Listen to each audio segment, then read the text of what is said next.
Good morning po. Today is Sunday. Ito. Wala po kaming tinda ngayon. Ayan, lakad-lakad naman po muna ako din sa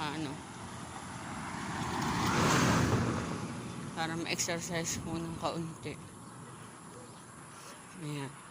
Si Tutoy po yung nagja-jogging doon sa malayo sa bypass. Ayan. Ito po yung golden rice field na.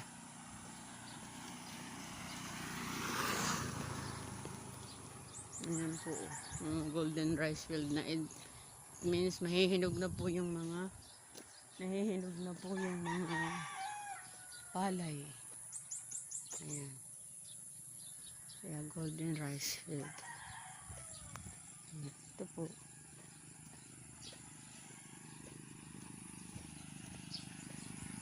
Lakad-lakad. Ganyan yung init ng araw.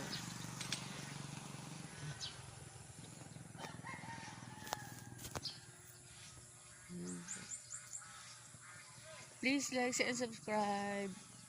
Nanay Lynn Channel and Ayu.